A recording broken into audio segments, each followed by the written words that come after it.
Selamat datang di Alternatif Suara, setiap suara mengudara.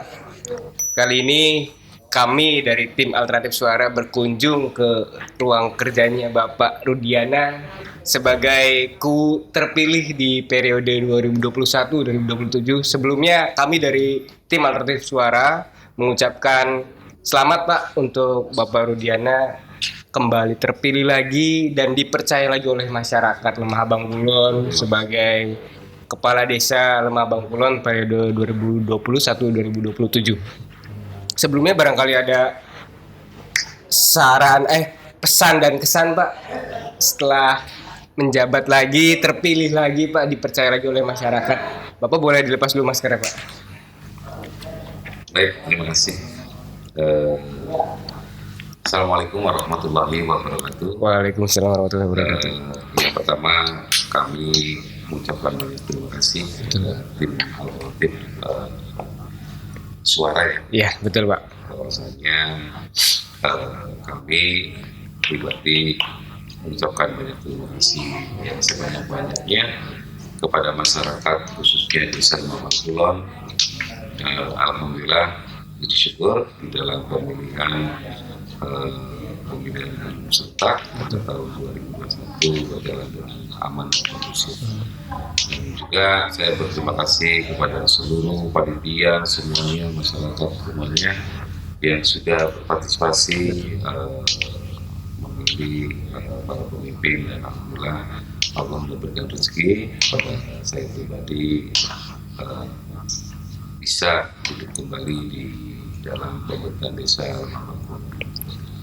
Untuk yang kemarin kan kita sebelumnya udah bertemu ya Pak ya. Betul. Tim Alternatif Suara sudah pernah bincang-bincang waktu kemarin pemilihan 2021 kemarin.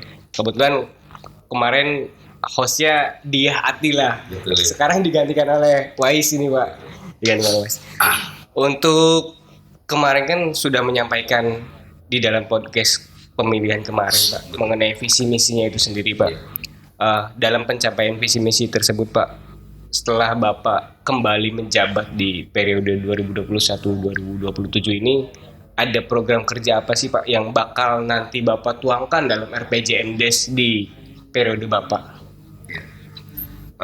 Tentunya tentang gambaran misi visi mungkin pernah saya paparkan dan juga pernah saya kasihkan kepada panitia. Betul. Tentang misi visi saya. Kami tetap misi visi itu akan saya tuangkan di dalam RPJMDes yang dimana nanti tertuang selama masa kerja saya selama 6 tahun yang nanti kita bisa diambil di dalam misi visi itu mana yang skala prioritas, mana yang mungkin kita step bertahap. Tentunya dalam misi visi yang kita berjalan yang akan kita lakukan terutama adalah skala prioritas. Iya, betul. Di antaranya kita mengikuti juga program yang 4 dan Bupati menyampaikan bahwasannya tentang sampah. Iya. Di mana sampah menjadikan skala prioritas yang di mana bebas sampah pada tahun 2022-2023 Pak Bupati sudah menyampaikan kami pemerintah desa coba akan mengalokasikan khususnya untuk pengolahan sampah yang dimana bahwasannya kami pemerintah desa sudah pernah secara implementasi sudah pernah berarti Pak? Pernah membuat sistem manajemen tentang pengolahan sampah dan alhamdulillah sudah berjalan kurang lebih sekitar 4 tahun, hampir 5 tahun. Kami melakukan pengolahan sampah, pembuatan penampungan sampah dan pengolahan sampah berjalan dengan lancar dan tidak ada kendala. Tapi kebetulan kami waktu saat itu adalah menggunakan sistem internet. Cuma itu adalah karena mesin Pak. Betul. Nah, ketahanannya juga punya batas ya. Betul. Akhirnya dengan adanya mesin pengolahan sampah ini sudah tidak produksi, akhirnya menggunakan sistem manual. Nah, kami punya program yang akan menjadikan skala prioritas tentang sampah Salah satunya kami akan membuat tempat penampungan eh, rumah sampah. Yang kedua nanti salah satunya kami sudah eh, meminta dan menyurati kepada LH untuk bekerja sama untuk mengangkut sampah-sampah yang ada di masyarakat kami, masyarakat desa kami, yang nanti kami akan membuatkan bak sampah yang nanti seperti kontainer itu. Iya. Nah itu nanti diangkut ke oleh LH yang kami insya Allah akan bekerja sama dengan LH. Itu menjadikan skala prioritas. Skala prioritas. Nah, itu. Jadi karena apalagi anggaran dana desa yang pada tahun ini kurang lebihnya 40% adalah untuk dana PLT, 20% adalah untuk salah satu ketahanan pangan. Baik Pak. Ini cukup menarik. Masuk ini Pak. Untuk Lemah Bangkulon sendiri kan ini dalam peta geografis Lemah Bangkulon memiliki pasar tradisionalnya sendiri nih Pak.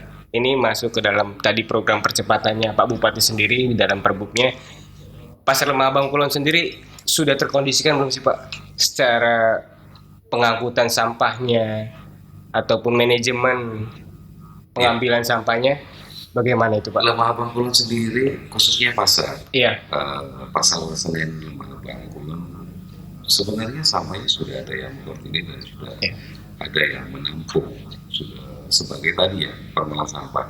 Jadi sampah yang ada di masyarakat desa Lemah Bangkulon, baik sampah masyarakat, baik itu sampah Rumah tangga, betul, dan juga sampah pasar, itu semuanya sudah di cover, sudah di backup oleh pengelola sampah di mana kami di sana.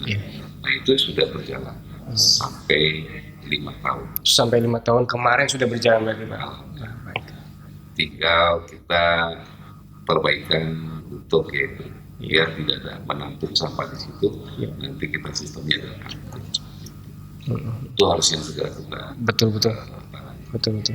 Tapi untuk program kerja penanganan sampah ini sendiri Pak, ada nggak sih Pak keinginan ataupun program yang benar-benar ini kayaknya mesti didaur ulang deh Pak untuk penanganan sampah plastik nih khususnya nih Pak, karena kan urgensinya saat ini Indonesia adalah penghasil sampah plastik terbesar.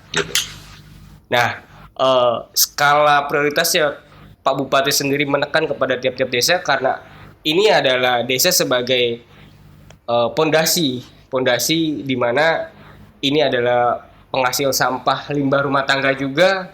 Dari program kerjanya Bapak sendiri ada enggak Pak ketika tadi ada percepatan dari Pak Bupati sendiri mengenai sampah, program yang lebih kepada pendaur ulangan sampah plastiknya itu sendiri Pak, karena kan kalau misal dibakar itu sendiri menghasilkan residu yang nggak ada akan habisnya gitu, malah bertumpuk lagi Pak.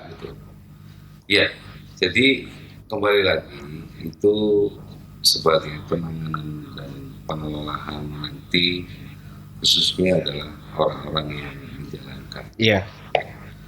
Jadi tentang pemilah untuk sampah yang baik itu organik non organik itu sebenarnya sudah ada. Sudah ada. Karena kenapa yang selama ini baik itu sampah dari masyarakat atau dari pasar semuanya sudah ada. Cuma ya, tadi itu sudah menjadikan profit income-nya bagi si pekerja di situ. Oh berarti sudah jadi profit income daripada pekerja di situ sendiri. Karena penghasilan mereka dari situ. Penghasilan tambahnya dari situ memang apa ya? Oke. Berarti untuk secara prosedur sendiri, mohon maaf, para pekerja yang mengangkut sampah sendiri itu masuk ke dalam insentifnya Pak? Insentifnya masuk ke dalam anggaran dana desa kah atau memang dia berdikari? Ya, semuanya mereka berdikari. Jadi baik itu masyarakat ketika membuang sampah, kami pemerintah desa menyediakan fasilitas sampahnya. Betul. Terus kami pemerintah desa menyediakan sampah kerupaannya. Nah, para petugas ini mereka mengambil, ya di mana mereka masyarakat memberi kepada para pekerja yang mana itu menjadi profit. Jadi semuanya mereka benar-benar Mandiri betul. ya, cuma semua fasilitasnya kami dari pemerintah desa. Ya. Jadi ya cukup lumayan. Mereka sudah mendapatkan profit income dari tali sampah, terus dari kilat Betul. organik dan organik, sampah basah, sampah kering, itu sudah menjadikan hak kami.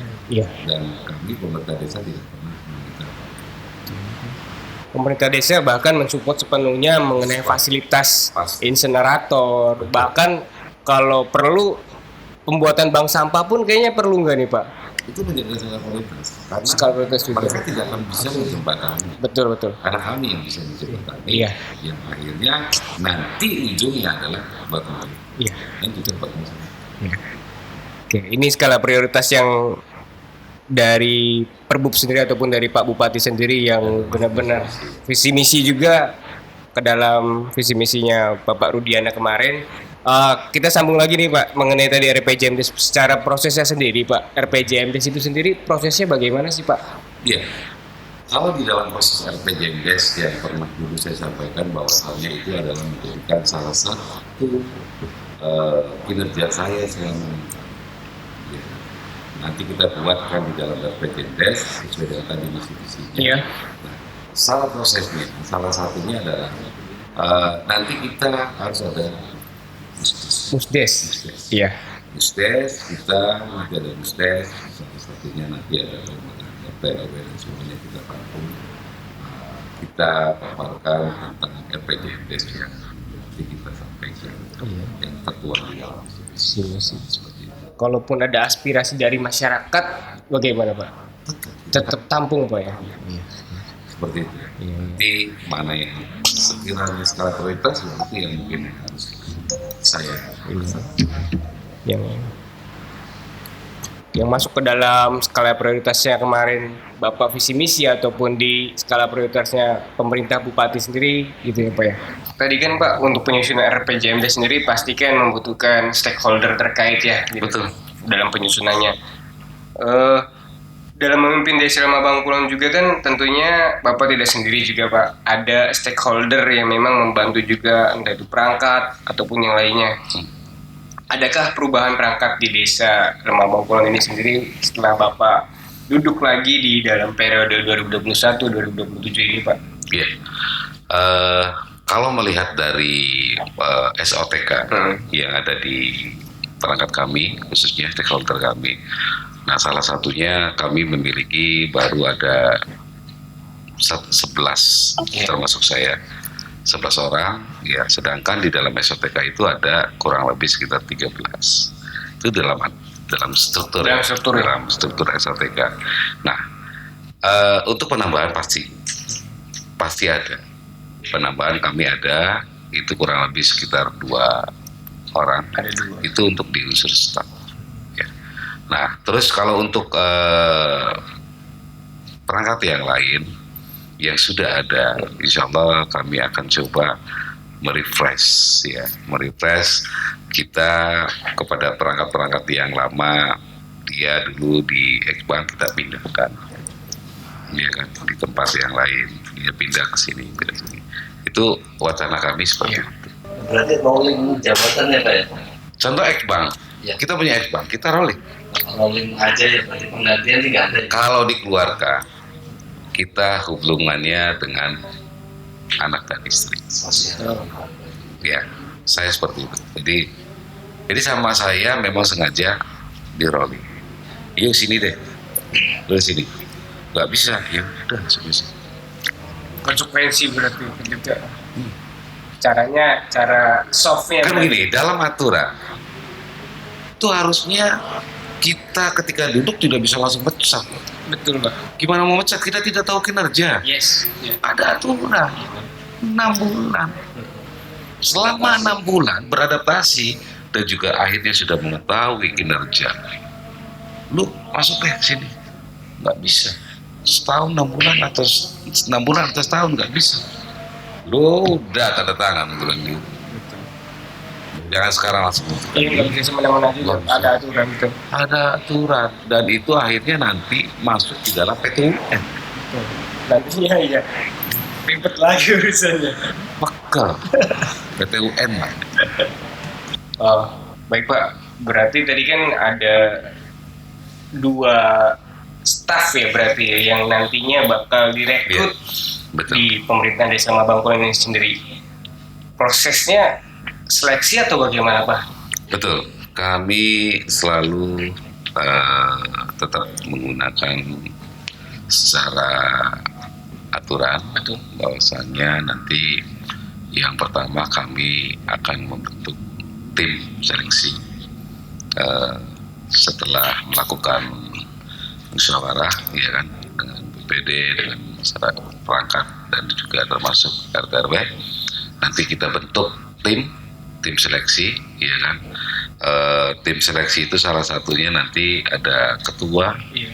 ada sekretaris dan anggota, yang dimana menjadikan salah satu panitia yang nanti membentuk atau menjaring ya kan bagi warga dan masyarakat desa kami yang nanti melamar suatu pekerjaan ke pemerintah desa. Nah tentunya itu adalah menjadikan keputusan adalah Berarti baik lagi kepada hak prerogatif kepala desa betul, ya Pak ya. betul, Tapi tetap dengan peraturan dan prosedur yang ada. betul, ya. Itu masuk di dalam peraturan Nah, proses seleksinya yang seleksinya itu berarti sama Pak? Salah satunya untuk seleksi itu kita kan sudah bentuk nanti panitia. Ada ketua, ada sekretaris dan anggota. Nah, anggota itu mungkin bisa maksimalnya bisa 1, bisa 2, bisa 3. Kami rencana anggotanya 3 karena kita memiliki 3 dusun, 3 kadus yang nanti kami sosialisasi di masing-masing dusun untuk memberikan pengumuman. Dari segi masyarakat berarti untuk yang menyeleksinya atau orang-orang yang berarti Yang seleksinya panitia, yang panitia yang sudah dibentuk. panitianya itu dari masyarakat atau dari Bisa unsur pemerintah desa, bisa masyarakat. oh gitu ya berarti aparatur desa juga bisa ikut seleksi jadi kepanitiaan ya Bisa dibolehkan. Seperti itu. Barangkali ada stakeholder yang dari luar ataupun dinas terkait untuk membantu penjaringan seleksi ini Pak. Menurut saya memang cuma 2 ya. Iya. Nah, itu nanti pasti nanti yang jelasin pembentukan tim dulu. Pembentukan tim. Pembentukan tim dulu. Karena memang harus internal dulu nih Iya, di betul. wilayah desa kita dulu kan seperti itu. Kalau stakeholder dari luar kan nanti bisa kami manggil dari universitas apa ya, Iya. bisa seperti itu. Selanjutnya nih Pak, pertanyaan dari saya. Dalam tupoksinya Pak, di dalam perangkat desa ini ada berapa sih Pak? Ada berapa struktural ataupun tupoksi apa aja yang dalam membantu kinerjanya Bapak? Iya, kalau tadi disampaikan bahwasanya pemerintah desa untuk SOTK itu memiliki ada kurang lebihnya 13. Salah satunya ada kepala desa, yang kedua sekdes, ya kan. Nah, terus yang ketiga ada kaur pemerintahan, ada kaur pelayanan, kaur tata usaha. Nah, terus ada kadus, ya kan. Nah, itu semuanya totalnya kurang lebih di dalam SOTK adalah 13. Ya. Nah, secara untuk kesekretariatan itu saya berikan kepada dengan sekdes. Ya kan? Nah, terus kalau untuk secara kemasyarakatan, saya mungkin bernegosiasi atau bekerjasamanya dengan kepala dusun yang ada di dusun 1, dusun 2, dan dusun 3 seperti itu. Jadi tetap intens. Tetap ada koordinasi. Nah, itu Ini untuk SDGs nih Pak. betul. SDGs tadi kan sempat menyinggung juga tadi untuk apa peraturan yang dikeluarkan oleh Bupati sendiri. Untuk SDGs sendiri nih Pak, SDGs sendiri di dalam pemerintah desa Mabangkulon sudah berjalan belum sih Pak? Yang jelas SDGs ini Desa Mabangkulon sudah berjalan. Salah satunya tadi yang mengenai masalah lingkungan, Iya. terus mengenai masalah kesehatan, ya, semuanya sudah berjalan. Nah, cuman ya tadi ada SDGs itu kan ada 18 item, yang salah satunya ya tadi tentang pendataan kemiskinan, Betul. ya kan. Nah itu ya kami ya tetap selalu seleksi itu, apalagi dibantu sekarang ada puskesmas sangat luar biasa, ya kan. Nah, ini dengan adanya puskesmas menurut kami ya pendataan validasi kartu nama-nama yang benar-benar orang tidak mampu itu semuanya sudah ada di dalam puskesmas seperti itu. Dalam pemberdayaan nih Pak, untuk pemberdayaan sendiri, pendataan mengenai pemberdayaan khususnya, entah itu ke anak muda ataupun pemberdayaan secara masyarakat sendiri, hal yang bakal dilakukan apa aja nih Pak? Ya, pemberdayaan masyarakat tentunya itu ya kami tetap ada, karena di dalam anggaran dana desa pun ya itu ada. Nah, di dalam pemberdayaan masyarakat salah satunya yang sudah berjalan dari Dusun 2 ada RT 10 pernah mengajukan kepada pihak kami ibu-ibunya dengan mempunyai keahlian membuat kue, akhirnya membentuk tim kelompok pemberdayaan masyarakat. Ya kami support. Insya Allah kalau pemberdayaan sih kami selalu mensupport kepada masyarakatnya atau kepada warganya, tinggal pengajuan kepada pihak kami tidak untuk pribadi tapi untuk kelompok yang nantinya bisa contoh Bapak punya kreatif bikin usaha, ya kan, bisa nanti bikin sablon atau bikin pengajuan seperti itu namanya pemberdayaan. Cuman ya dijalankan yang tepat seperti itu. Berarti ini habis ini Alternatif Suara kita bisa nyodorin langsung aja nih proposalnya. Bisa. Mangga, namanya pemberdayaan anak muda ya Pak ya? Betul. Salah satunya pernah contoh Mas di Dusun 3 pernah ada pengajuan sablon. Betul. Nah, sampai sekarang kami ketika pemerintah desa membutuhkan membuat baliho, membuat spanduk dan apa semuanya, karena mereka sudah punya alatnya, mesin cetaknya apa semua ada, tapi pemberdayaan. Nah akhirnya kelompok tersebut hidup seperti itu. Iya, karena ini kan mengacu juga nih tentang desa digital ya Pak ya. Betul. Ini kan kita sebagai Alternatif Suara ataupun tim Alternatif Suara sendiri masuk ke dalam ranah digitalisasi. Betul. Sudah saatnya berarti. Sudah nih, saatnya. Sudah saatnya lah Pak Bangkulon bersinergi dengan anak muda. Betul. Berarti nanti habis ini kita sodorin dong, boleh dong. Mangga. Oke. Kita support Mas. Betul Ya, Pak. Karena kebaikan. saat ini desa Mabangkulon udah jadi desa percontohan untuk desa maju ya Pak ya. Desa mandiri. Desa mandiri betul. Ya, untuk di digitalisasinya sendiri udah saatnya, dan karena ini menjadi unsur juga jadi desa mandiri. Karena desa mandiri kami kenapa masuk di dalam kategori desa mandiri? Karena IDM-nya salah satunya masuk di dalam desa mandiri. Karena warga kami ketika sakit, puskesmasnya insya Allah akan dibuatkan jadi rumah sakit nanti. Sudah dalam pengajuan, apalagi sudah yang saya tahu sudah masuk di dalam BLUT, ya kan. Nah itu rumah sakit puskesmasnya insya Allah nanti bisa jadi rumah sakit. Nah terus kedua, keamanan, kita punya polsek, ya. Terus tentang kepemerintahan, kita punya kecamatan, sampai di IT kita punya Telkom, ya. Belanjanya, supermarketnya, Alpanya dekat. Terus masyarakat kami ketika punya rezeki, nabung banknya ada 3, ya. Jadi Kenapa disebut desa IDM, desa mandiri? Karena IDM-nya Secara tata letak geografisnya kita masuk di dalam desa mandiri seperti itu. Jadi semua fasilitasnya ada. Nah itu yang menjadikan salah satu desa mandiri dan desa ya alhamdulillah, mudah-mudahan masyarakatnya bisa mandiri ya. Nah, terus sayangnya pemerintahnya desanya juga bisa mengemban kemiskinan, mengangkat kemiskinan kan gitu. Ya semoga semakin baik. Ya, terkait sama mindset digitalnya di era sekarang yang berhubungan sama isu nasional juga kan harus memang percepatan teknologi itu harus Iya, 4.0 ada kan berarti. Nah, maksudnya dari Bapak sendiri minta saran ke Bapak.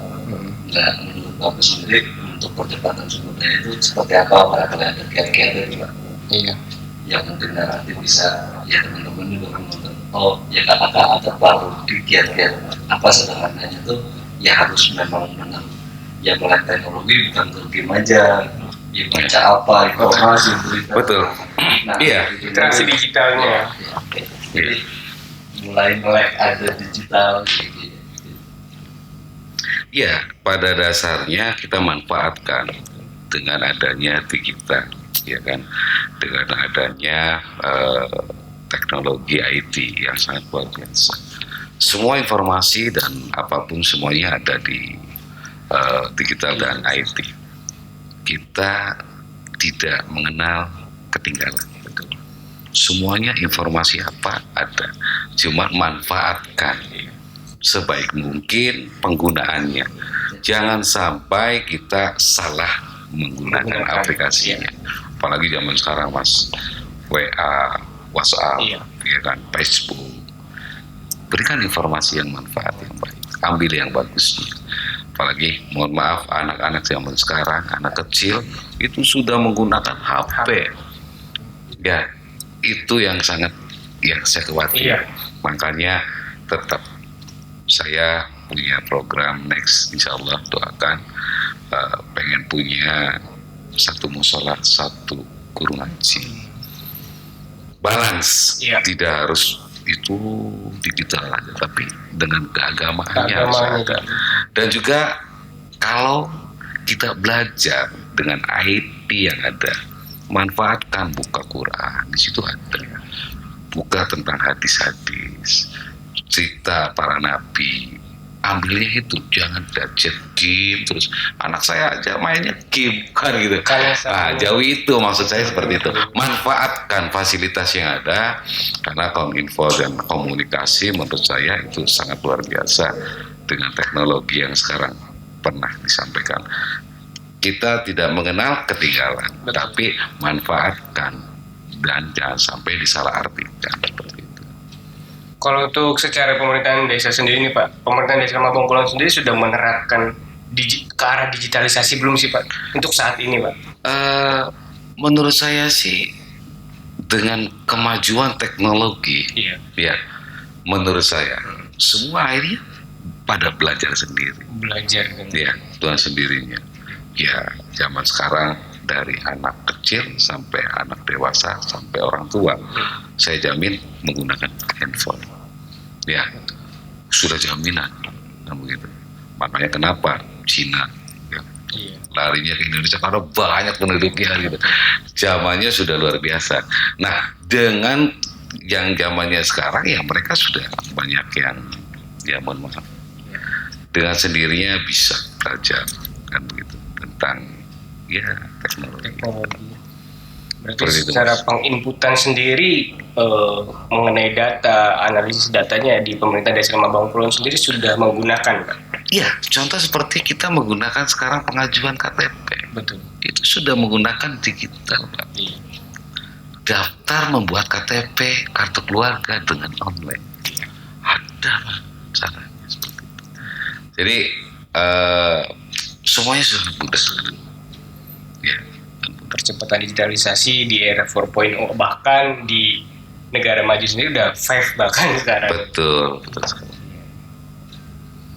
Begitu ya Pak. Ya, Pak.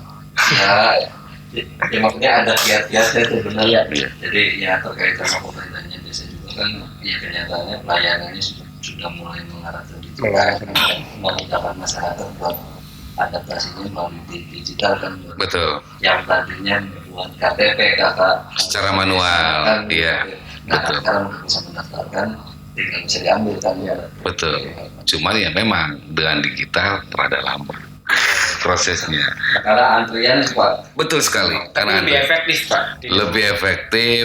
Ya, jadi kalau mengenai masalah bantuan BLT yang tadi kita sampaikan, bahwasanya apalagi sekarang 40% dari anggaran dana desa BLT itu kita plot menjadi 40%. Nah, adapun bantuan-bantuan yang lain dari BPMT, PKH dan yang lain. Nah, itu kami punya puskesmas yang semua data-data yang ada bantuan itu semuanya ada di situ. Nah, kami pemerintah desa mengambil data yang sudah mendapatkan bantuan. Nah, jadi warga kami seumpamanya ada 3.000 sekian yang sudah mendapatkan bantuannya dari baik itu BPMT, baik itu puskesmas, baik itu PKH atau apa, itu berapa jumlahnya? Contoh seumpamanya ada 500. Nah, sisanya yang nanti itu yang tidak mendapatkan apa-apa kita berikan. Nah, makanya sambil kita berikan, kasih pengertian kepada masyarakat. Karena begini, kenapa Pak saya tidak dapat bantuan A? Karena puskesmas atau masyarakat warga kami dipersilakan untuk datang ke puskesmas untuk memberikan data DTKS. Data DTKS itu adalah data terpadu tentang kami ke sosial. Kita memiliki belum? Kita sudah terdaftar belum di dalam DTKS? Nah, kalau sudah terdaftar DTKS, DTKS itu ibaratkan salah satu wadah gelas. Ya, yang dimana DTKS ini kalau kami sudah terdaftar atau Bapak sudah terdaftar menjadi peserta DTKS, maka pemerintah apa yang akan diberikan bantuannya? Rezeki apa nih? Rezekinya seumpamanya, oh ini saya Coca-Cola dapatnya, oh saya dapatnya Fanta, oh saya dapatnya Sprite. Nah, yang terakhir saya dapatnya BLT aja, itu seperti itu. Nah, BLT salah satunya itu dia tidak mendapatkan bantuan apa? Bantuan apa-apa yang kemarin berarti. Nah, jadi BLT itu adalah bantuannya dari pemerintah anggaran dana desa yang kami berikan kepada masyarakat. Makanya kami selalu kasih pengertian kepada masyarakat, Bu atau Pak, mohon maaf tidak masuk di dalam bantuan ini. Maka kami dari pemerintah desa, inilah bantuan dari BLT. Seperti itu. Nah, kalau yang sudah masuk, Bu, Pak, Ibu tidak mendapatkan BLT karena Ibu dan Bapak sudah mendapatkan itu bantuan dari pemerintah juga sama. Cuman tadi rezeki-rezekian, Mas. Ya, kami sih pemerintah desa dan mungkin puskesmas semuanya sudah diserahkan semua kepada dinas untuk verifikasi data. Semua kita kirimkan. Tapi tadi rezekinya ya kita tidak tahu semuanya, ya yang menentukan adalah dari sana. Kalau rezekinya Bapak dapatnya dulu ojol, berarti ojol. Kalau Bapak dapatnya, oh saya dapatnya yang di pos ya uang sekian, itu rezekinya. Maka kalau Bapak yang sudah mendapatkan itu adalah Bapak sudah terdaftar di dalam DTKS, seperti itu. Nah itu, jadi kepada masyarakat dan warga khususnya Lembah Kulon, terutama tentang mengenai masalah KIS BPJS itu sangat penting sekali. Bagi yang belum memiliki, silakan daftarkan kepada puskesmas, ya, silakan didaftarkan, ya, terutama adalah DTKS-nya dulu. Setelah itu minta nanti pendaftaran untuk KIS, apalagi bagi yang tidak mampu. ya itu sangat penting. Kesehatan itu nomor satu. Ketika nanti sakit bisa di cover oleh pemerintah. Kami sudah kedatangan bupati, wakil bupati sudah 2 hari menengok masyarakat dan warganya ketika masyarakat kami, warga kami ini terkena tumor. Dan alhamdulillah kemarin terima kasih Pak Bupati, wakil bupati datang ke Pak Dimas, ke masyarakat kami, warga kami yang sangat peduli, dan alhamdulillah Pak Dimas sudah memiliki BPJS yang di cover oleh pemerintah. Dan juga ketika nanti datang ke Bandung, ya kami fasilitasi pemerintah desa, baik itu operasionalnya, kendaraannya, mobilnya, semuanya kita fasilitasi seperti